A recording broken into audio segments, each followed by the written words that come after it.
মুসাব্বির হত্যার বিচার দাবিতে রাজধানীতে বিক্ষোভ। খুনের পেছনে নির্বাচন বিরোধীদের সন্দেহ করছে বিএনপি। পরিবারের দায়িত্ব নিলেন তারেক রহমান। যারা নির্বাচন বিরোধী সেই জাতীয় কোনো অপশক্তি এর পিছনে আছে কিনা সেটা খতিয়ে দেখতে হবে। যারা মনে করে যে নির্বাচনকে কণ্ঠকাকীর্ণ করবে সেটা সফল হবে না। আমাদের দলের অনেক কয়েকজন নেতাকে হত্যা করা হয়েছে, খুন করা হয়েছে, কিন্তু সরকারের তরফ থেকে সেই ধরনের যে একটা ইফেক্টিভ ব্যবস্থা সেটা কিন্তু গ্রহণ করা হয়। 2 নয়, মুসাব্বির কিলিং মিশনে অংশ নেয় 3 জন। খুনিদের পরিচয় শনাক্তের চেষ্টায় পুলিশ।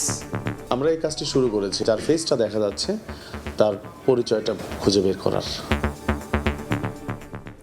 দেখছিলেন প্রধান শিরোনাম। রাতের সময় সঙ্গে আছি আমি গোলাম রাব্বি। এবার অন্যান্য শীর্ষ সংবাদ।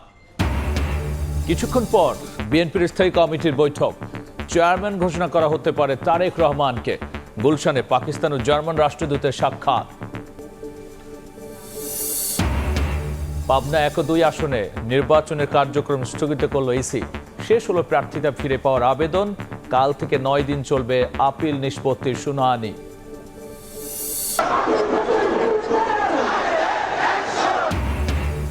ওসমান হাদি হত্যার বিচার দাবিতে আধিপত্যবাদ বিরোধী পদযাত্রা। কঠোর আন্দোলনের হুঁশিয়ার ইসলামী ছাত্র আন্দোলনের। সরকারের বিরুদ্ধে ব্যর্থতার অভিযোগ। কুমিল্লায় বাস, অটোরিকশা, মোটরসাইকেলের ত্রিমুখী সংঘর্ষ। দগ্ধ হয়ে নারী শিশু সহ নিহত 4। চট্টগ্রামে ট্রাকের সঙ্গে বাসের ধাক্কায় প্রাণ গেল 3 জনের।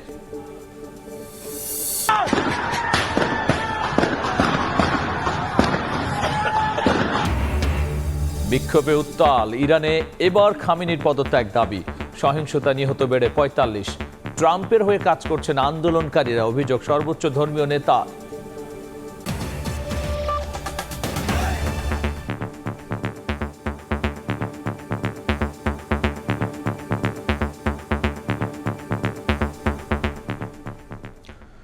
স্বেচ্ছাসেবক দল নেতা মুসাব্বির হত্যায় নির্বাচন বিরোধীদের সন্দেহ করছে বিএনপি। ভোট বানচালের কোনো চক্রান্ত সফল হবে না বলেও সাফ জানিয়েছেন দলটির নেতারা। একের পর এক রাজনৈতিক হত্যাকাণ্ড ঘটলেও সরকারের পক্ষ থেকে কার্যকর পদক্ষেপ নেই বলে অভিযোগ বিএনপি নেতাদের। এদিকে মুসাব্বির হত্যার বিচার দাবিতে রাজধানীতে বিক্ষোভ করেছেন এলাকাবাসী ও নেতা কর্মীরা।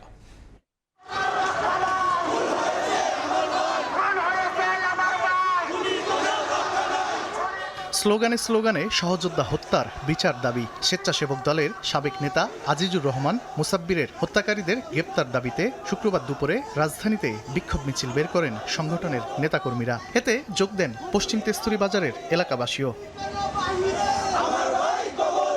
এদিন রাজধানীর পান্থপথে মুসাব্বিরের বাসায় গিয়ে পরিবারের স্বজনদের প্রতি সমবেদনা জানান বিএনপির স্থায়ী কমিটির সদস্য সালাউদ্দিন আহমদ। পরে তিনি সাংবাদিকদের বলেন, মুসাব্বিরের পরিবারের দায়িত্ব নিয়েছেন বিএনপির শীর্ষ নেতা তারেক রহমান। যারা নির্বাচন চায় না, এ হত্যায় তাদের হাত আছে কিনা তা খতিয়ে দেখার আহ্বান জানান সালাউদ্দিন। যারা গণতন্ত্র চায় না, নির্বাচন চায় না এবং নির্বাচনকে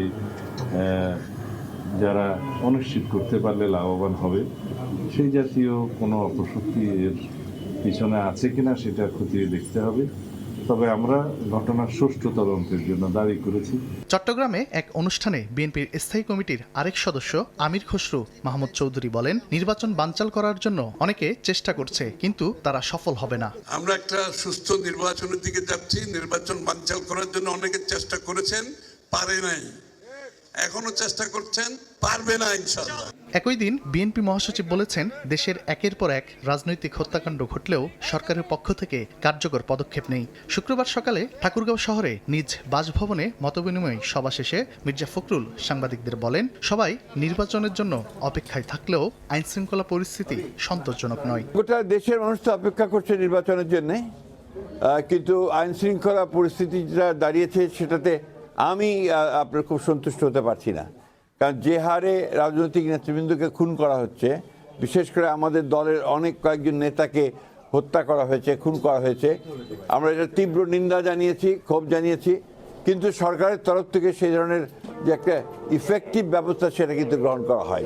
ছাত্র সংসদ নির্বাচনের প্রভাব জাতীয় নির্বাচনে পড়বে না বলেও মন্তব্য করেন বিএনপির নেতারা। বিশ্ববিদ্যালয়ের নির্বাচন এটা আপনার জাতীয় নির্বাচনে কখনোই কোনোদিনই আপনার কোনো প্রভাব ফেলেনি। তানভীর হাসান মেঘ, সময় সংবাদ, ঢাকা। এ বিষয়টি নিয়ে বিস্তারিত আলোচনার জন্য স্টুডিওতে যুক্ত হয়েছেন সহকর্মী স্বপন আহমেদ। যাচ্ছি তার কাছে। স্বপন, আমরা দেখলাম যে বিএনপির মহাসচিবও কিন্তু বিষয়টি নিয়ে কথা বলছেন এবং সাংবাদিকরা প্রশ্ন করলে তিনিও আসলে সামগ্রিক আইন শৃঙ্খলা পরিস্থিতি নিয়ে সন্তোষ প্রকাশ করতে পারেননি এবং বলেছেন যে তার দলের নেতাই অনেকজনই ইতিমধ্যে খুনও হয়েছেন। সেক্ষেত্রে রাজনৈতিক বক্তব্য বলি আর বিএনপির প্রতিক্রিয়া বলি, তারা আসলে আজকে কি বললেন? রাব্বি, আপনি নিশ্চয়ই জানেন যে গত বুধবার ঠিক রাত ৮টার সময় যখন তেস্তুরিপাড়াতে তাকে এই খুনটা করা হয়, তারপর থেকেই কিন্তু সারা দেশেই সমালোচনার ঝড় বইছে। কারণ নির্বাচনের আগে আইনশৃঙ্খলা পরিস্থিতির এরকম অবনতি, পাশাপাশি এই ধরনের হত্যাকাণ্ড প্রকাশ্যে এটি নিয়ে যেরকম সমালোচনার ঝড় উঠেছে, দলের মধ্যেও পাশাপাশি সাধারণ মানুষও কিন্তু এটি নিয়ে অসন্তোষ প্রকাশ করেছেন। আজকে সারাদিন মাঝখানে একটা দিন চলে গেছে, আজকে তার দ্বিতীয় দিন। এই দ্বিতীয় দিনে কিন্তু বিএনপির পক্ষ থেকে বেশ কিছু নেতারা যেরকম কথা বলেছেন, পাশাপাশি সাধারণ মানুষও কিন্তু কথা বলেছেন। আপনি নিশ্চয়ই জানেন যে আজকে এই ঘটনার প্রেক্ষিতে সাধারণ মানুষ তারা কারওয়ান বাজার এবং তার যে বাসা, তার বাসা এরিয়ায় তারা বিক্ষোভ মিছিল করেছেন। এবং এই বিএনপির পক্ষ থেকে সালাউদ্দিন আহমেদ তিনি বিকেলের দিকে তিনি তার বাসায় গিয়েছিলেন এবং বাসায় যাওয়ার পরে যেহেতু দলের পক্ষ থেকে তিনি গিয়েছেন এবং তার যে মুসাব্বিরের পরিবারের প্রতি তিনি সমবেদনা জানিয়েছেন, পাশাপাশি তারেক রহমান এই পরিবারের অর্থাৎ মুসাব্বিরের পরিবারের দায়িত্ব নিয়েছেন, এটি তিনি তাদের পরিবারকে প্রকাশ করেছেন। পাশাপাশি তিনিও বলেছেন যে এই ঘটনায় আসলে যারা নির্বাচন চান না তারা জড়িত আছে কিনা এই বিষয়টি খতিয়ে দেখার জন্য তিনি বলেছেন। পাশাপাশি এই বিষয় নিয়ে দলের মহাসচিব মির্জা ফখরুল ইসলাম আলমগীর তিনি যেহেতু তার নিজ এলাকায় রয়েছেন, সেখানে তিনি সাংবাদিকদের জানিয়েছেন যে পরপর এ ধরনের ঘটনা, যেহেতু কিছুদিন আগে ইনকিলাব মঞ্চের হাদিকে এভাবে প্রকাশ্যে হত্যা করা হলো, গত পরশুদিন অর্থাৎ 7 তারিখ রাত্রে স্বেচ্ছাসেবক দলের এই নেতাকে হত্যা করা হলো, এই যে বিষয়গুলো রয়েছে এই বিষয়গুলো নিয়ে আসলে তিনি সরকারের কোনো পদক্ষেপ দেখছেন না। পাশাপাশি তিনি বলেছেন যে দেশের সবাই যখন নির্বাচন চাচ্ছে তখন এই মুহূর্তে আসলে আইনশৃঙ্খলা পরিস্থিতি তার কাছে অসন্তোষজনক মনে হয়েছে। পাশাপাশি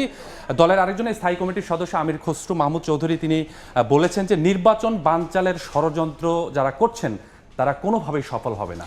সেক্ষেত্রে রাজনৈতিক বক্তব্যের পাশাপাশি একেবারেই সরকারকে সরাসরি আক্রমণ করেই কিন্তু বক্তব্য দেওয়া হয়েছে এবং সাধারণ মানুষ এটি প্রত্যাশা করে। সেক্ষেত্রে সরকারের যে তদন্ত কার্যক্রমের অগ্রগতি কি? রাব্বি, এই বিষয়ে অর্থাৎ গতকালকে যখন তিনি খুন হন গত পরশুদিন, তারপরে কিন্তু সাধারণভাবেই সিসিটিভি ফুটেজে দেখা গিয়েছে যে 2জন ব্যক্তি এ ঘটনায় অংশ নিয়েছে, কিন্তু সবচেয়ে আলোচনার বিষয় হচ্ছে এই ঘটনায় 2জন নয় 3জন আসলে অংশ নিয়েছে। এই বিষয়ে আমাদের প্রতিনিধির একটা প্রতিবেদন রয়েছে, আমরা সেই প্রতিবেদনটি একটু দেখে আসতে চাই। 7 জানুয়ারি ঘড়ির কাঁটায় ঠিক রাত 8টা স্বেচ্ছাসেবক দলের নেতা মুসাব্বিরকে গুলির 20 মিনিট আগের সিসিটিভি ফুটেজ এটি। রাজধানীর পশ্চিম তেস্তুরি বাজার রোডের এই গলিতে হাঁটছিলেন এক যুবক, পর্যবেক্ষণ করছিলেন আশপাশের পরিবেশ। কিছুক্ষণ পর সেখানে মোটরসাইকেলে আসেন আরো 2জন, বাইক পার্ক করে নেমে আসে ওই যুবকের কাছে। এরা দুজনই মুসাব্বিরকে কিলিং মিশনে অংশ নেয়া শুটার। 3জন মিলে পরিকল্পনা করেন। এরপর 2জন চলে যান মুসাব্বিরের অপেক্ষায়। তৃতীয় যুবক এবার বাইক নিয়ে যান কারওয়ান বাজার। 8টা 20 মিনিটে মুসাব্বিরকে গুলির পর 30 থেকে 40 সেকেন্ডের মধ্যে দৌড়ে কারওয়ান বাজার চলে যায় 2 শুটার। মোটরসাইকেলে উঠে পালিয়ে যায় শাহবাগের দিকে। সময় সংবাদের হাতে আসা এই ফুটেজে 3জনেরই পরিষ্কার চেহারা দেখা যায়। এর মধ্যে 2জন শুটার, 1জন বাইক চালক। তদন্তের যথেষ্ট অগ্রগতি আছে, আমাদেরকে একটু সময় দেন। আমি আপনাদের কাছে বিনীত অনুরোধ করছি, আশা করি খুনিকে আমরা শীঘ্রই আইনের আওতায় আনতে পারবো। এরা ভাড়াটে খুনি বলে নিশ্চিত হয়েছেন তদন্তকারীরা। এজন্য ভাড়াটে খুনিদের তথ্যের সঙ্গে মিলিয়ে এদের সন্ধানের চেষ্টা চলছে। আমরা এই কাজটি শুরু করেছি, আমাদের বেশ কিছু অস্ত্র খোয়া গিয়েছে, সেটি নিয়েও আমরা কাজ করতেছি। আর এই শুটারের কথা যেগুলো বললেন, এদের বিষয়ে আমাদের কাছে এখন স্পেসিফিক তথ্য নেই, তবে আমরা আমাদের বিট অফিসার যারা রয়েছে তারা এই বিষয়টি নিয়ে কাজ করতেছে। যার ফেসটা দেখা যাচ্ছে তার পরিচয়টা খুঁজে বের করার। 3জনের পরিচয় শনাক্তে ইতোমধ্যে অভিযান শুরু করেছে গোয়েন্দারা। মাসুদুর রহমান, সময় সংবাদ, ঢাকা। প্রতিবেদনটি আসলে আমরা দেখলাম, এবার আমরা এই বিষয়টা নিয়ে একটু আলোচনা করতে চাই। রাব্বি, আপনি নিশ্চয়ই জানেন যে যখন আসলে ঘটনাটি ঘটলো তার পরপর সিসিটিভি ফুটেজ তাৎক্ষণিকভাবে যেটি হাতে আসে, দেখা যায় যে 2জন ব্যক্তি, একজনের একদম পুরো মুখ আসলে চাদর দিয়ে ঢাকা, যারা দৌড়ে পালিয়ে যায়। এরপর থেকেই কিন্তু এই যে ঘটনাটি আসলে কিভাবে ঘটলো, কারা এই ঘটনাটি ঘটালো, আশেপাশের সিসিটিভি ফুটেজ কিন্তু আমাদের প্রতিনিধি যেরকম বিশ্লেষণ করেছেন, পাশাপাশি আইন শৃঙ্খলা রক্ষাকারী বাহিনীও কিন্তু এটি বিশ্লেষণ করেছেন। পরবর্তীতে যেটি দেখা গেল যে এই ঘটনায় আসলে ঠিক 2 জন ব্যক্তি নয়, 3 জন ব্যক্তি জড়িত। কেননা মোসাব্বির কিলিং মিশনে অংশ নেওয়া 3 জনের পরিচয় এখনো মেলেনি। আমি একটু বিস্তারিত বলতে চাই যে যখন ঘটনাটি ঘটানো হয় তার ঠিক আগ মুহূর্তে 2 জন ব্যক্তি এসে মোটরসাইকেলকে একজন ব্যক্তিকে নামিয়ে দিয়ে যায় এবং যে মোটরসাইকেলটি নিয়ে তারা আসে তারা হচ্ছে যেহেতু তেস্তুরিপাড়ার একটি গলির মধ্যে এই ঘটনা, স্বাভাবিকভাবেই সেই ব্যক্তি যে মোটরসাইকেলে ছিল সেই ব্যক্তিটি কারণ বাজারের একটি জায়গায় অবস্থান করছিলেন এবং সিসিটিভি ফুটেজে কিন্তু সেটি দেখা গেছে। পরবর্তীতে আইন শৃঙ্খলা রক্ষাকারী বাহিনীর পক্ষ থেকে জানানো হয় যে এই ঘটনায় 2 জন নয় 3 জন ব্যক্তি জড়িত এবং পরবর্তীতে হত্যায় অংশ নেওয়া যে ব্যক্তিগুলো অর্থাৎ 3 জন ব্যক্তি যখন শনাক্ত হলো তারা আসলে কারা এটি নিয়ে সাংবাদিকরা যখন প্রশ্ন করলেন, পুলিশের পক্ষ থেকে বলা হচ্ছে যে এটি আসলে হত্যায় অংশ নেওয়া 3 জন ব্যক্তি ভাড়াটে খুনি। তো আমরা স্বাভাবিকভাবেই সংবাদকর্মী যারা রয়েছে তারা প্রশ্ন যে এই যে ভাড়াটে খুনি এরা আসলে এর আগেও এ ধরনের ঘটনায় জড়িত ছিল কিনা। তো এই বিষয় নিয়ে পুলিশের পক্ষ থেকে বলা হয়েছে যে আরও সিসিটিভি ফুটেজ বিশ্লেষণ করা হবে এবং ভাড়াটে খুনির কথা যখন উঠে এসেছে তখন তারা বলছেন যে অপরাধীদের অনুসন্ধানে ভাড়াটে খুনিদের যে চক্র রয়েছে এই চক্রের মাধ্যমে আগে তারা অনুসন্ধান করবে এবং তারপরেই আসলে তারা পরিচয় শনাক্ত করতে পারবে, এমনটি পুলিশের পক্ষ থেকে আমাদেরকে জানানো হয়েছে। তবে রাব্বি, একটি বিষয় বলতে হয়, সেই বিষয়টি পুলিশ কিন্তু ইতিমধ্যেই এই যে কার্যক্রম এটি কিন্তু শুরু করে দিয়েছেন। স্বপন, অসংখ্য ধন্যবাদ আলোচনায় যুক্ত হওয়ার জন্য। মুসাব্বির হত্যার অগ্রগতি, তদন্ত কার্যক্রম, একই সাথে বিএনপির দল হিসেবে রাজনৈতিক যে প্রতিক্রিয়া এবং তাদের বাড়িতে রাজনৈতিক দল হিসেবে তাদের নেতা যে গিয়েছিলেন সে বিষয়ে বিস্তারিত আলোচনার জন্য স্টুডিওতে যুক্ত হয়েছিলেন সহকর্মী স্বপন আহমেদ। এদিকে বিএনপির স্থায়ী কমিটির জরুরি বৈঠক আহ্বান করেছেন দলের ভারপ্রাপ্ত চেয়ারম্যান তারেক রহমান। কিছুক্ষণের মধ্যে গুলশানে বিএনপির চেয়ারপারসন রাজনৈতিক কার্যালয়ে ওই বৈঠকটি শুরু হবে, সভাপতিত্ব করবেন তারেক রহমান। বৈঠকে অংশ নিতে এরই মধ্যে গুলশান কার্যালয়ে প্রবেশ করেছেন বিএনপির মহাসচিব সহ স্থায়ী কমিটির সদস্যরা। দলীয় সূত্র বলছে এই বৈঠকে তারেক রহমানকে দলের পূর্ণাঙ্গ চেয়ারম্যান ঘোষণা করা হতে পারে। বিএনপির গঠনতন্ত্র অনুযায়ী ভারপ্রাপ্ত চেয়ারম্যান তারেক রহমান স্বয়ংক্রিয়ভাবে চেয়ারম্যানের দায়িত্বপ্রাপ্ত হয়েছেন, তবে দলীয়ভাবে এখনও এ বিষয়ে আনুষ্ঠানিক ঘোষণা আসেনি।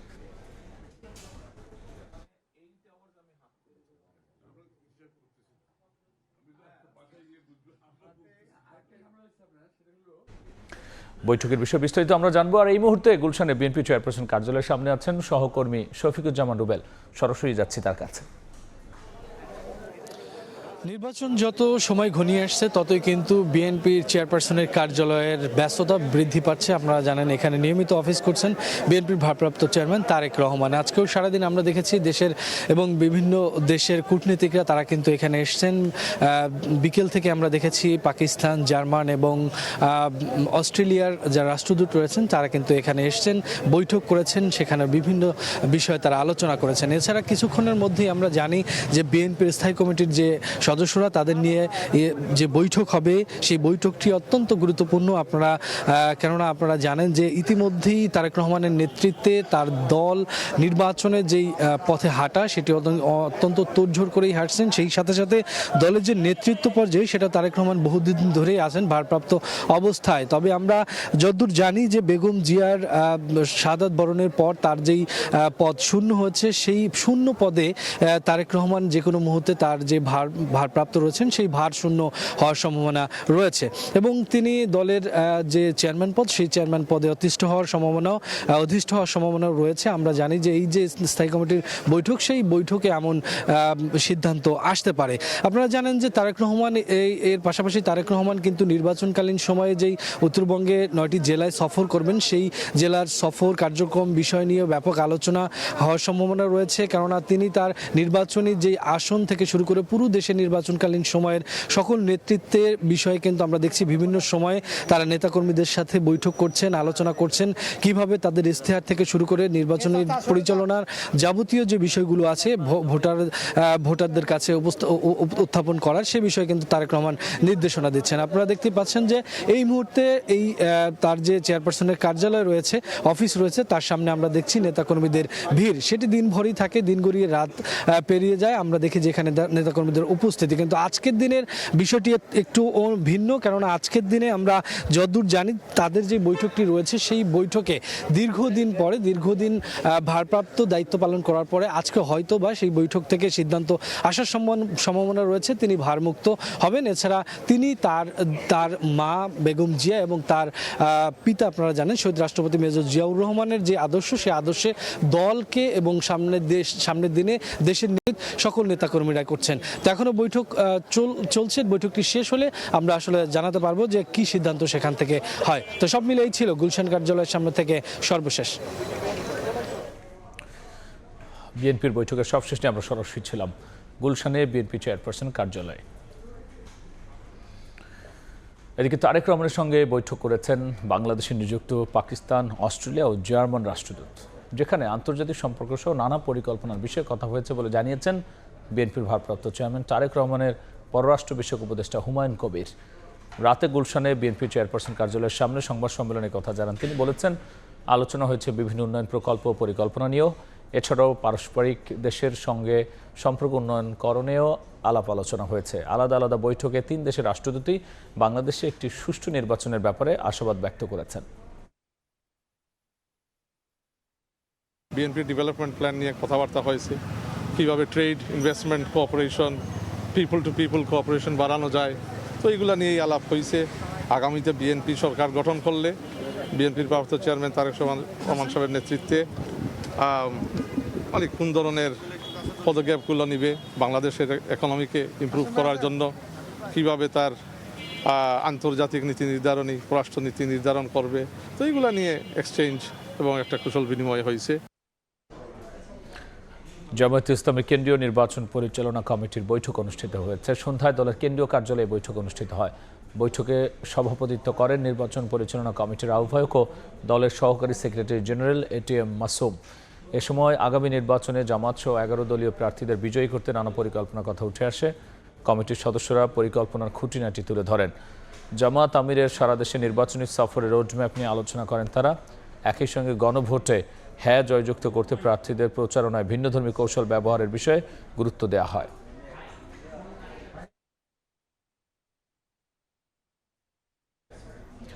সীমানা জটিলতায় পাবনা 1 ও 2 আসনে নির্বাচনের কার্যক্রম স্থগিত করেছে ইসি। আদালতের নির্দেশের পরিপ্রেক্ষিতে পরবর্তী আদেশ না দেওয়া পর্যন্ত এই সিদ্ধান্ত বহাল থাকবে বলে জানিয়েছেন আব্দুর রহমানেল মাসউদ। দ্রুত এই সমস্যার সমাধানের আহ্বান জানিয়েছেন স্থানীয় ভোটার ও বিভিন্ন দলের নেতাকর্মী। তফসিল ঘোষণার পর থেকেই সারা দেশে ছড়িয়ে পড়ে নির্বাচনী আমেজ। নানা কৌশলে মাঠে নিজেদের সরব উপস্থিতি জানান দেন মনোনয়ন প্রত্যাশীরা। এক্ষেত্রে কিছু আসনে সীমানা পুনর্নির্ধারণ নিয়ে দেখা দেয় জটিলতা।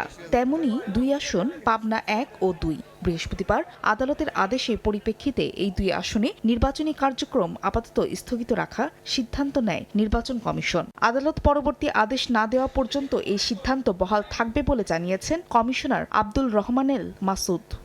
বাংলাদেশ সুপ্রিম কোর্টের অ্যাপিল বিভাগের আদেশের প্রেক্ষিতে 1 ও 2 স্থগিত করা হয়েছে কোন পর্যন্ত আদালত পরবর্তী আদেশ না পর্যন্ত।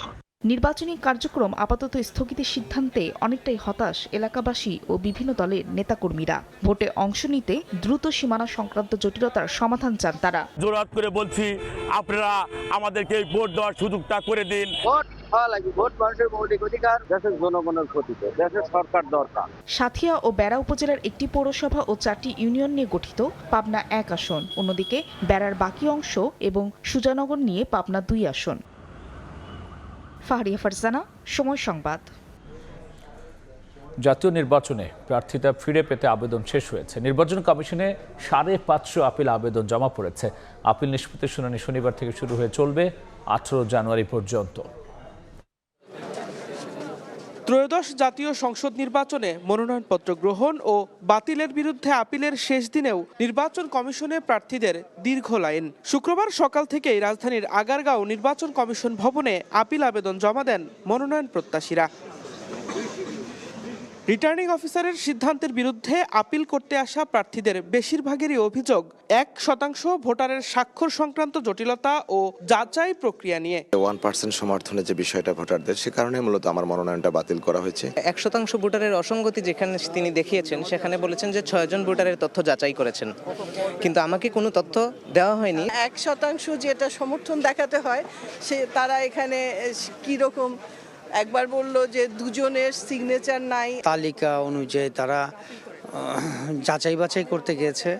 আমার কাছে মনে হচ্ছে ব্যাপারটা আসলে স্বচ্ছ হয়নি। ইসি কর্মকর্তারা জানান 5 জানুয়ারি থেকে শুরু হওয়া আপিল আবেদন জমা পড়েছে। আমার যিনি প্রস্তাবকারী ছিলেন উনি অন্য একটি আসনের ভোটার। এখানে আমার মহাসচিব স্যারের স্বাক্ষর রয়েছে, কিন্তু সভাপতি স্বাক্ষর নেই বিধায় তিনি আমার মনোনয়নটি অবৈধ ঘোষণা করেছেন। আমাদের 25টার অধিক আমাদেরকে অবৈধ ঘোষণা করছে। মহাসচিবের নাম চেঞ্জ করার জন্য ওই জন্য বাতিল হয়েছে। ইসিতে দায়ের হওয়া আপিলগুলোর শুনানি 10 জানুয়ারি থেকে শুরু হয়ে চলবে 18 জানুয়ারি পর্যন্ত। দিন মোহাম্মদ সাব্বির, সময় সংবাদ, ঢাকা। দেশে নির্বাচনী আমেজের মধ্যে উদ্বেগ বাড়াচ্ছে কৃত্রিম বুদ্ধিমত্তা। এআই ব্যবহার করে অপপ্রচারের সহিংসতা ছড়িয়ে পড়ার আশঙ্কা করছেন বিশ্লেষকরা। তাদের মতে শুধু স্বার্থান্বেষী মহলই নয়, এই সুযোগ নিতে চাইবে রাজনৈতিক দলগুলোর একটি অংশ। তাই আসন্ন নির্বাচনকে কেন্দ্র করে অপতথ্য বিভ্রান্তি নিয়ন্ত্রণে ইউএনডিপির সঙ্গে কাজ করছে নির্বাচন কমিশন। তারা বলছে এআই এর অপতথ্য চিহ্নিত করতে একটি সমন্বয় কমিটিও গঠন করা হয়েছে। আন্তজুর রহমানের রিপোর্ট। দেশ জুড়ে বইছে নির্বাচনী হাওয়া। আনুষ্ঠানিক প্রচার শুরু না হলেও নানা কৌশলে রাজনীতির মাঠে রাজনৈতিক দলগুলো। তবে উৎসবমুখর এই পরিবেশে উদ্বেগ বাড়াচ্ছে কৃত্রিম বুদ্ধিমত্তা। এআই এর অপপ্রচারে বিভ্রান্ত হতে পারেন ভোটাররা, সত্য মিথ্যার জ্ঞানাকলে পড়ে হারাতে পারেন গণতান্ত্রিক সিদ্ধান্ত গ্রহণের বিবেচনা।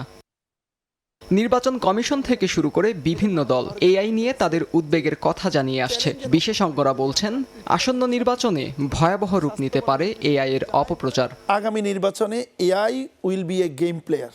আমাদের বিভিন্ন প্রার্থী, বিভিন্ন নেতাদেরকে নিয়ে এআইয়ের মাধ্যমে বিভিন্ন ভয়েস, বিভিন্ন ইমেজ, বিভিন্ন ভিডিও ক্রিয়েট করে তাকে সোশ্যালি ডাউন করার জন্য অনেকে চেষ্টা করবে। এখন কোনটা অরিজিনাল কোনটা কি সেটা অবশ্যই চেক করতে হবে, না হলে আমাদের অ্যাজ এ নেশন আমরা কিন্তু ক্ষতিগ্রস্ত হব। অপতথ্যে সহিংসতা সৃষ্টির আশঙ্কা মাথায় রেখে এখন থেকেই সুনির্দিষ্ট পদক্ষেপ নেওয়ার পরামর্শ বিশ্লেষকদের। আগামী নির্বাচনে এই এআই এর ব্যবহারটা এটা একটা চ্যালেঞ্জিং বিষয় হবে। ফেক ছবি দিয়ে যখন প্রচারণা যাবে, এগুলো মানুষের ইন্ডিপেন্ডেন্ট জাজমেন্টের ক্ষমতাটা তখন আপনি ন্যারো করে দিলেন আর কি। সে ওইটার উপরে ভিত্তি করে একটা ডিসিশন নিয়ে নিল। রাজনৈতিক দলগুলো নিজেদের মধ্যে সহিষ্ণুতার জায়গাটা, মাত্রাটা নষ্ট হয়ে যেতে পারে, অসহিষ্ণু আচরণ করতে পারে, যেটা থেকে মারামারি সহিংসতা তৈরি হতে পারে। এদিকে এআই এর নেতিবাচক প্রচার ঠেকাতে ইউএনডিপির সঙ্গে কাজ করছে নির্বাচন কমিশন। প্রযুক্তি যত এগিয়েছে ততই বেড়েছে তার অপব্যবহারের আশঙ্কা। তাই আসন্ন ত্রয়োদশ জাতীয় সংসদ নির্বাচন ঘিরে সচেতনতা এবং দায়িত্বশীল আচরণই হতে পারে কৃত্রিম বুদ্ধিমত্তার ভয়াবহতা মোকাবিলার অন্যতম উপায়। আন্তজুর রহমান, সময় সংবাদ, ঢাকা। রাতের সময়ে আরও থাকছে। জয়পুরহাটের ছুরিকাঘাতে যুবদল কর্মী খুন, জড়িত সন্দেহ অভিযুক্তের বাড়িতে বিক্ষুব্ধ জনতার আগুন, হত্যার কারণ উদ্ঘাটন করে আইনি ব্যবস্থার আশ্বাস পুলিশের। শহীদ শরীফ ওসমান হাদির হত্যাকারীদের গ্রেফতার ও বিচার দাবিতে আধিপত্যবাদ বিরোধী পদযাত্রা করেছে ইসলামী ছাত্র আন্দোলন। হত্যাকাণ্ডের কোনো অগ্রগতি না হওয়াকে সরকারের বড় ব্যর্থতা বলে অভিযোগ করেন ছাত্র নেতারা। অবিলম্বে হত্যাকারীদের গ্রেফতার না করা হলে কঠোর আন্দোলনের হুঁশিয়ারি দেন তারা। আপনি যদি আজকে আমাকে, জাবেরকে, আমাদের টিমকে মেরে ফেলেন এবং তার যদি বিচার করতে না পারেন, তাহলে নতুন কেউ জন্মাবে না। শুধু এই জন্য তার বিচার করে ফেলতে হবে, আর কিছু স্পেশাল সিকিউরিটি লাগবে না। নিজের খুনের বিচার নিজেই চেয়ে গিয়েছিলেন সংসদীয় আসন ঢাকা 8-এর সম্ভাব্য স্বতন্ত্র প্রার্থী ও ইনকিলাব মঞ্চের মুখপাত্র শরীফ ওসমান বিন হাদি। শুক্রবার জুমার নামাজের পর হাদি হত্যাকারীদের গ্রেফতার ও বিচার দাবিতে আধিপত্যবাদ বিরোধী পদযাত্রা করে ইসলামী ছাত্র আন্দোলন বাংলাদেশ। পদযাত্রা পল্টন মোড় দিয়ে প্রেস ক্লাব হয়ে হাইকোর্টের সামনে গিয়ে শেষ হয়। এর আগে জাতীয় মসজিদ বায়তুল মোকাররমের উত্তর গেটে নামাজের পর সংক্ষিপ্ত সমাবেশ করেন ছাত্র নেতারা। বলেন, হত্যার প্রায় 1 মাস হলেও আসামিদের গ্রেফতারে সরকারের কোনো তৎপরতা দেখা যাচ্ছে না। নির্বাচনের আগেই দায়ীদের গ্রেফতার করা না হলে কঠোর আন্দোলনের হুঁশিয়ারি তাদের। আইন উপদেষ্টা বলেছেন 90 দিনের মধ্যে নাকি বিচার করা হবে। আপনাদের টাইম আছে 90 দিন। নির্বাচনে যারা ভোট দিতে চায় তাদের জীবনের নিরাপত্তা বাংলাদেশের রাষ্ট্র অন্তর্বর্তীকালীন সরকার নিরাপত্তা নিশ্চিত করতে ব্যর্থ হচ্ছে। গত 12 ডিসেম্বর রাজধানীর পুরানা পল্টন এলাকায় চলন্ত মোটরসাইকেল থেকে রিকশায় থাকা শরীফ ওসমান বিন হাদিকে গুলি করে আততায়ীরা। 18 ডিসেম্বর সিঙ্গাপুরে চিকিৎসাধীন অবস্থায় মারা যান শরীফ ওসমান বিন হাদি। তোহা খান তামিম, সময় সংবাদ, ঢাকা। জয়পুরহাটে ছুরিকাঘাতে এক যুবদল কর্মীকে হত্যা করেছে দুর্বৃত্তরা। পুলিশ জানায়, বৃহস্পতিবার রাতে পাঁচবিবি উপজেলার সালাইপুর বাজারে রক্তাক্ত অবস্থায় পড়েছিল ইয়ানুর রহমান নামে ওই যুবক। পরে তাকে উদ্ধার করে হাসপাতালে নিলে চিকিৎসক মৃত ঘোষণা করেন। কী কারণে এমন হত্যাকাণ্ড তদন্ত করছে পুলিশ। এদিকে নিহতের স্বজনরা এই ঘটনায় জড়িত সন্দেহে একই এলাকার যুবক মুস্তফার বাড়িতে অগ্নিসংযোগ করেন। নিহত ইয়ানুর স্থানীয় যুবদলের রাজনীতির সঙ্গে জড়িত ছিলেন। রাতের সময় আরও থাকছে। তামিমকে ভারতীয় এজেন্ট বলায় বিসিবি পরিচালক নাজমুলের ওপর সাবেক বর্তমান ক্রিকেটারদের ক্ষোভ, ব্যবস্থা নিতে পারে বোর্ড। কুমিল্লা চালক ও যাত্রীর বাকবিতণ্ডার এক পর্যায়ে উল্টে যায় বাস, চাপা পড়ে মোটরসাইকেল। তেলের ট্যাঙ্ক থেকে আগুন ধরে ঘটনাস্থলে 2 শিশু, এক নারী ও মোটরসাইকেল আরোহী দগ্ধ হয়ে নিহত হন। এছাড়াও চট্টগ্রামে দাঁড়িয়ে থাকা বাসের ট্রাকের ধাক্কায় প্রাণ গেছে আরও 3 জনের। বাসের চালক ও যাত্রীর বাকবিতণ্ডা, মুহূর্তেই ঘটে গেল দুর্ঘটনা। বাসটি উল্টে গিয়ে চাপা দেয় অটোরিকশা ও মোটরসাইকেলে। ত্রিমুখী সংঘর্ষে আগুন ধরে যায় বাসে। এতে অগ্নিদগ্ধ হয়ে প্রাণ যায় 4 জনের। প্রত্যক্ষদর্শীরা জানান, বাসের যাত্রী ও চালকের মধ্যে কথা কাটাকাটি হয়। অন্য যাত্রীরা থামানোর চেষ্টা করেও ব্যর্থ হন। ফায়ার সার্ভিস জানায়, বাসের নিচে চাপা পড়া মোটরসাইকেলের তেলের ট্যাঙ্ক থেকে আগুন ধরে যায়। এতে পুড়ে যায় পুরো বাস। এদিকে গভীর রাতে চট্টগ্রামের মিরসরাইয়ের ধুনঘাট এলাকায় চেকপোস্টে দাঁড়িয়ে থাকা কাঠবোঝাই ট্রাকের পেছনে সেন্ট মার্টিন পরিবহনের একটি বাস ধাক্কা দেয়। এতে ঘটনাস্থলে এক নারীসহ 3 জন নিহত হন। এদিন ভোরে ঢাকা মাওয়া এক্সপ্রেসওয়েতে ঢাকামুখী লেনে দাঁড়িয়ে থাকা ট্রাকে পেছন থেকে ধাক্কা দেয় পূর্বাশা পরিবহনের একটি বাস। নিহত হন 1 জন। খাদিজা স্বপ্না, সময় সংবাদ।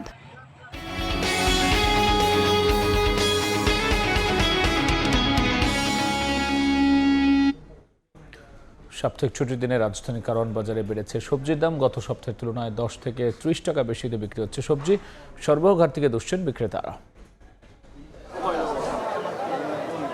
বাজারে নানা রকম সবজির পসরা, থরে থরে সবজি সাজানো থাকলেও সপ্তাহ ব্যবধানে দাম কেজিতে 10 থেকে 30 টাকা কেন বেড়েছে এমন প্রশ্ন করতে যোগান কমে যাওয়াকে সামনে আনছেন বিক্রেতারা। কুয়াশা অনেকটা ফলন নষ্ট হয়েছে। ফলন নষ্ট হওয়ার কারণে আমরা ফুলকপি বাঁধাকপির দামটা বাড়ছে। গত সপ্তাহের তুলনায় অন্যান্য সবজি মোটামুটি আমার মনে হয় যে অতটা কমছে মনে হয় না, মোটামুটি বাড়তির দিকে, ঊর্ধ্বগতির দিকে। বিক্রেতাদের এমন দাবি মানতে নারাজ ক্রেতারা। দাম প্রতিনিয়ত বাড়তেছে। আপনার হচ্ছে লাস্ট উইকে যখন আসলাম তখন সবজি এভারেজের যে প্রাইস ছিল একে এভারেজে প্রতিটাতে আপনার 10-15 টাকা বেশি পাচ্ছি আমি। পাইকাররা আছে যারা সিন্ডিকেট করে, সেই সিন্ডিকেটটা আমাদের ভাঙতে হবে। সেই সিন্ডিকেটটা ভাঙলে সবজির দাম কিছুটা সহনীয় পর্যায়ে আসবে বলে মনে হয়। এদিকে আমিষের বাজারে ডিমের দাম স্থিতিশীল থাকলেও একটু একটু করে বাড়তে শুরু করেছে মুরগির দাম। ব্রয়লার সহ সব ধরনের মুরগি কেজিতে 15 থেকে 20 টাকা বেড়েছে। ব্রয়লার, পাকিস্তানি এবং আপনার দেশিটা কেজিতে 20 টাকা 30 টাকা বাইছে। এটা বাড়ার কারণে হলে আপনার মনে করেন অনেক টাইমে কুয়াশার কারণে গাড়ি কম লাগে, এ কারণে আমরা বাজার মাল পুরা ঢুকতে পারে না। সাপ্তাহিক ছুটির দিনে চাহিদা বাড়ায় বেড়েছে মাছের দামও। তবে কিছুটা স্বস্তি দেখা গেছে পেঁয়াজ ও ডালের দামে। দেশি পেঁয়াজ কেজিতে 5 টাকা কমে বিক্রি হচ্ছে 45 টাকায়। তোফাজ্জল হোসাইন, সময় সংবাদ, ঢাকা। 40 বছর ধরে অসংখ্য খুশির মিছিল ছিল আইডিয়ালসে, থাকবে আগামীতেও। রাজধানী সহ সারা দেশে প্রাথমিক সহকারী শিক্ষক নিয়োগের লিখিত পরীক্ষা অনুষ্ঠিত হয়েছে। বিকেল 3টা থেকে সারা দেশের বিভিন্ন কেন্দ্রে একযোগে এই পরীক্ষা শুরু হয়। শেষ হয় বিকেল 4:30টায়। প্রায় 14,385টি শূন্য পদের বিপরীতে 10,80,080 জন প্রার্থী এই প্রতিযোগিতায় অংশ নেন। সেই হিসাবে প্রতিটি পদের জন্য লড়াই করেছেন 75 জন চাকরি প্রার্থী। পরীক্ষার্থীরা জানিয়েছেন, প্রশ্ন তুলনামূলক সহজ হয়েছে, প্রশ্ন ফাঁসের যে গুজব ছড়িয়েছিল তা যেন সত্য না হয় এমন প্রত্যাশা ব্যক্ত করেন তারা। এর আগে বেগম খালেদা জিয়ার মৃত্যুতে সরকার ঘোষিত 3 দিনের রাষ্ট্রীয় শোকের কারণে 2 জানুয়ারির পরীক্ষা পিছিয়ে 9 জানুয়ারি নির্ধারণ করা হয়।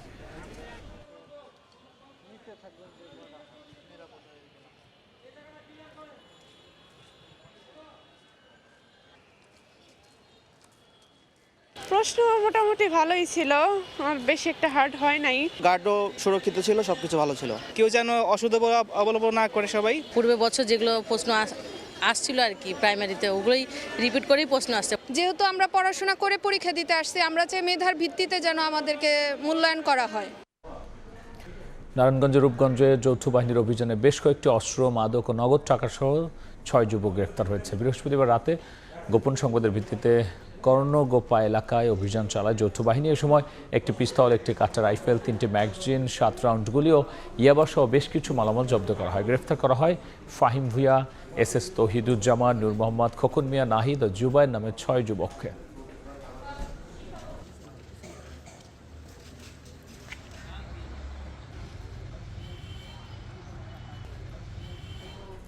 শরীয়তপুরে হাত বোম বিস্ফোরণে যুবক নিহতের ঘটনায় বিপুল পরিমাণ বিস্ফোরক দ্রব্য উদ্ধার করা হয়েছে। সকালে জাজিরার মুলাই ব্যাপারীকান্দি গ্রামে অনুসন্ধানে যায় পুলিশের বোম ডিসপোজাল ইউনিট। এ সময় হাত বোমা তৈরির বিপুল পরিমাণ বিস্ফোরক দ্রব্য উদ্ধার করা হয়। এসব দিয়ে শতাধিক ককটেল তৈরি করা সম্ভব বলে জানিয়েছে পুলিশ। এছাড়াও প্রাথমিকভাবে ধারণা করা হচ্ছে দুর্ঘটনার সময় অন্তত শতাধিক হাত বোমার বিস্ফোরণ ঘটে। বৃহস্পতিবার ভোরে ককটেল তৈরির সময় বিস্ফোরণ ঘটে 2 যুবকের মৃত্যু। এই ঘটনায় এখনো পর্যন্ত 2 জনকে আটক করেছে পুলিশ।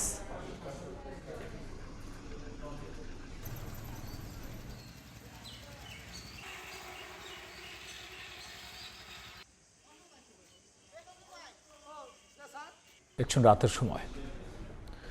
ইরানের সরকার বিরোধী বিক্ষোভে এবার আয়াতুল্লাহ আলী খামেনির পদত্যাগের দাবি উঠেছে। তেহরান সহ দেশ জুড়ে লাখ লাখ মানুষ রাস্তায় নেমে এসেছেন। বিক্ষোভ সহিংসতায় 45 জন নিহত হয়েছেন। এদিকে বিক্ষোভকারীরা ডোনাল্ড ট্রাম্পের হয়ে কাজ করছেন বলে অভিযোগ তুলেছেন খামেনি। এর আগে ইরানের নিরাপত্তা বাহিনী হত্যা বন্ধ না করলে যুক্তরাষ্ট্র সরাসরি হস্তক্ষেপ করবে বলে হুঁশিয়ারি দিয়েছেন মার্কিন প্রেসিডেন্ট। স্থানীয় সময় বৃহস্পতিবার রাতে রণক্ষেত্রে পরিণত হয় ইরান। বিভিন্ন শহরের সরকারি স্থাপনায় আগুন ধরিয়ে দেয় বিক্ষোভকারীরা। রাজধানী তেহরান সহ শতাধিক শহরে লাখো মানুষ বিক্ষোভে যোগ দেন। এদিন সর্বোচ্চ ধর্মীয় নেতা আয়াতুল্লাহ আলী খামেনির পদত্যাগের দাবি তোলেন বিক্ষুব্ধরা। পাশাপাশি নির্বাসিত যুবরাজ পাহলভির পক্ষেও স্লোগান দেন অনেকে। এদিকে ইরান জুড়ে চলমান বিক্ষোভে অংশগ্রহণকারীদের বিরুদ্ধে ডোনাল্ড ট্রাম্পের হয়ে কাজ করার অভিযোগ তুলেছেন দেশটির সর্বোচ্চ ধর্মীয় নেতা আয়াতুল্লাহ আলী খামেনি। তিনি অভিযোগ করেন ট্রাম্পের হাতে হাজারের বেশি ইরানি নিহত হয়েছেন। মার্কিন প্রেসিডেন্টকে অহংকারী উল্লেখ করে খামেনি দাবি করেন শিগগিরই ট্রাম্পের পতন হবে। এর আগে ইরানের নিরাপত্তা বাহিনী হত্যা বন্ধ না করলে সরাসরি হস্তক্ষেপের হুঁশিয়ারি দেন মার্কিন প্রেসিডেন্ট ডোনাল্ড ট্রাম্প। ফক্স নিউজকে দেয়া এক সাক্ষাৎকারে তিনি বলেন শান্তিপ্রিয় প্রতিবাদকারীদের লক্ষ্য করলে কঠোর জবাব দেয়া হবে। নাসরিন রুমি, সময় সংবাদ। দেখছেন রাতের সময়। তামিম ইকবালকে ভারতীয় দালাল বলে সামাজিক মাধ্যমে পোস্ট করায় বিসিবি পরিচালক এম নাজমুল ইসলামের উপর ক্ষোভ প্রকাশ করেছেন সাবেক ও বর্তমান ক্রিকেটাররা। বিসিবির পক্ষ থেকে কারণ দর্শনের নোটিশ দেওয়া হচ্ছে পরিচালক নাজমুল ইসলামকে। জানা গেছে তামিম ইকবালও প্রস্তুতি নিচ্ছেন আইনি ব্যবস্থা নেওয়ার। মুস্তাফিজ ইস্যুতে কঠোর অবস্থানে বিসিবি। নিরাপত্তা ইস্যুতে ফিসকে আইপিএল থেকে বাদ দেয়ায় ভারতে বিশ্বকাপ খেলতে না যাওয়ার ব্যাপারে অনড় বোর্ড। এমতাবস্থায় কিছুটা বোর্ড বিরোধী মন্তব্য করেন টাইগারদের সাবেক অধিনায়ক তামিম ইকবাল। তার করা মন্তব্য নিয়ে চলছে পক্ষে বিপক্ষে সমালোচনা। এর মাঝে তামিমকে নিয়ে বিস্ফোরক মন্তব্য করেন বিসিবি পরিচালক এম নাজমুল ইসলাম। ভারতে বিশ্বকাপ খেলতে না যাওয়ার ব্যাপারে আরও ভেবেচিন্তে সিদ্ধান্ত নেওয়া উচিত ছিল এমন মন্তব্য করেছিলেন তামিম ইকবাল। তাই তাকে ভারতীয় দালাল বলে সামাজিক মাধ্যমে পোস্ট করেন, আর তাতে ক্ষুব্ধ হয়ে ওঠে ক্রিকেট পাড়া। বিষয়টি নজরে আসার পর আনুষ্ঠানিকভাবে প্রতিবাদ জানিয়েছে cricketers welfare association of Bangladesh. সাবেক ও বর্তমান ক্রিকেটারদের সংগঠনটি বিজ্ঞপ্তিতে লিখেছে, বাংলাদেশের ক্রিকেট ইতিহাসের সফলতম ওপেনার যিনি 16 বছর ধরে ক্রিকেট খেলেছেন তাকে নিয়ে এমন মন্তব্য করায় কোয়াব ক্ষুব্ধ, বিস্মিত ও স্তব্ধ। এ বিষয়ে বিসিবি সভাপতির নিকট প্রতিবাদ লিপি পাঠানো হয়েছে বলেও উল্লেখ করা হয় বিজ্ঞপ্তিতে। একই সঙ্গে সামাজিক মাধ্যমে প্রতিবাদ জানিয়েছেন বর্তমান ও সাবেক ক্রিকেটাররা। সাইফুদ্দিন তার ফেসবুক পেজে কোয়াবের দেয়া বিজ্ঞপ্তি তুলে ধরেন, এ বিষয়ে দ্রুত বোর্ড সভাপতির দৃষ্টি কামনা করেন। পেসার রোবেল হোসেন তার বিবৃতিতে বলেন, নাজমুল ইসলাম, আপনার দ্বিমত পোষণ ও সমালোচনার অধিকার আছে, তবে আপনি যে দায়িত্বশীল চেয়ারে আছেন সেটা মনে না রেখে মন্তব্য করেছেন, যা ঠিক নয়। এমন পজিশনে থেকে কি মন্তব্য করা উচিত তার ন্যূনতম জ্ঞান নেই বলেও মন্তব্য করেন রোবেল। তার ডিরেক্টর হওয়ার যোগ্যতা নিয়েও প্রশ্ন তুলেছেন। তাছাড়া তাইজুল ইসলাম, মমিনুল হকরা নাজমুল ইসলামের মন্তব্যের প্রতিবাদে পোস্ট করেছেন। জানা গেছে নাজমুল ইসলামকে বোর্ড থেকে কারণ দর্শানোর নোটিশ দেয়া হবে। তাছাড়া তামিম ইকবালও আইনি ব্যবস্থা নেওয়ার কথা ভাবছেন। তারেক হাসান শিমুল, সময় সংবাদ, ঢাকা। এ পর্যায়ে শীর্ষ সংবাদ জানিয়ে দিচ্ছে আরও একবার।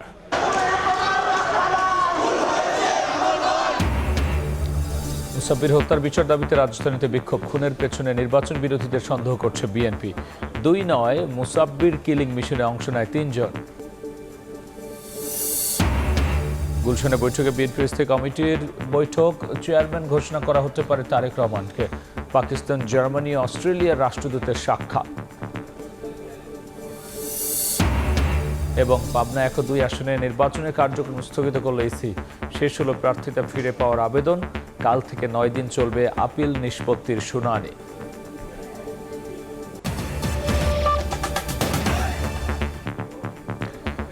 এই ছিল রাতের সময়। এরপর দেখবেন সম্পাদকীয়। সঙ্গেই থাকুন সময়।